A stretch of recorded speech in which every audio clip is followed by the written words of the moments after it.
mianatra eo tongotrao.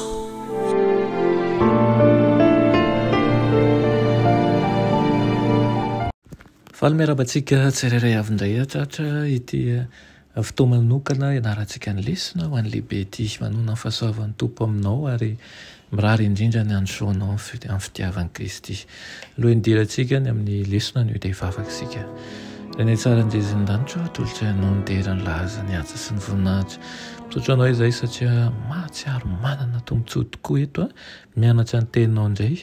Irina tokoa izany mba ho vantofantsiky ny fiainanay ka tsapahanay mandrakariva fa na dia mandalo izay to amin'ity tany ity dia efa manomana zavatra tsara ho anay koa ianao any an-danitra. Aok'izay tompo hitombo fanantenana amin'ny fanarahana anao mandrakariva aminaran'i Jesosy. Amen. Lohateny lesonantsika androany dia manao hoe ny fanambarany vahoaka. Toy ny lesonantsika omaly hoe ny Jaona toko 7 ny 7:30 manao hoe ary tamin'ny andro farany izay andro lehibe tamin'ny andro firavoravona dia nitsangan'i Jesosy ka niantso nanao hoe raha misy olona mangetaheta aokiza nantona ka hisotro. Izay mino ahy dia hisy hon'ny rano velona hiboiboika avy ao an-kibony araka ny voalazan'ny soratra masina. Ohatra anankiray hafa amin'ny fanambaran'i Jesosy ataon'i Jesosy momba ny tena ny voalaza io mikasika maizy azy sy ny ataony ho an'izay rehetra manantona azy. Fanambarana manaitra ihany koa izy ireo.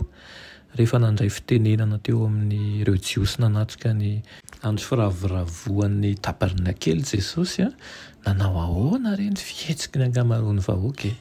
Ny sasany laza fa izy no ilay mpaminany tahaka ny Mosesy izay efa voalaza ela tany aloha tany, dia ny hafa indray ny nieritreritra fa Jesosy izy no Kristy saingy tena niteraka hevitra be hoe ny Mesia dia tsy ho avy any Galilea izany mihitsy fa tsy maintsy taranaka Davida sy teraka tao Betlehema.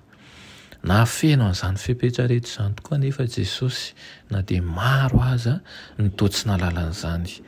Na ireo mpiandry raharaha natao hisambotra azy aza dia sanganehana ny aminy sy ny teninambarany. Dia fanontaniana hafa no namaleny fariseo azy ireo manao hoe moa misy mpanapaka na fariseo mba nino azy? Io fanontaniana io no araraotin'ny Jaona iresahana indray momba ny Nikodemosy izay rehefa avy niresaka tamin'i Jesosy dia niezaka niaro azy tamin'ny teti-dratsiny ireo. Amin'ny Jaona toko 7 izy dia mbola manao hoe moa manameloka olona va ny lalantsika raha tsy mbola niaino azy aloha ka mahafantatra an'izay nataony. Nikodemosy no nilaza an'izany. Efa nanaiky an'i Jesosy ho Mesia tokoa ve Nikodemosy ary? Ray ny fanontaniana na dia tsy ahitana ny porofon'ny fanekena aza ity toe-javatra ity. Ny Baiboly dia manome porofo mazava fa teo anelanelan'ny ity fihetsika nasehony ity sy ny nataony tao aorian'ny hafatesany dia nanjary nino an'i Jesosy izy. Koa eny tena eny ny valin'io fanontaniana io. Nisy fariseo anankiray mba tena nino an'i Jesosy raha ny tena marina.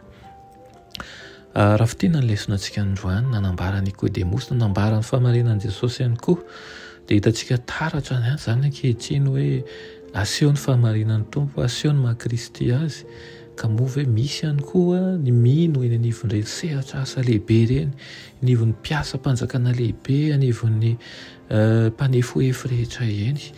Ny rariana dia mba ho isy tahaka ny Nikodemosy any ary isy ihany koa itsika mpanompon'Andriamanitra tonga ny tenin'Andriamanitra eny amin'izy ireny. Amen. Dia ny tsara indrezan-danitra mbola misaotra anao izay ny amin'izany teninao izany. Irao izay Tompo ary hofano mpanompo mahatoky. Amita ny hafatrao tsy amin'ny fisalasalana fa amin'ny fanompoana sy ny terim-panazy avy aminao irery ihany. Anaran'i Jesosy. Amen.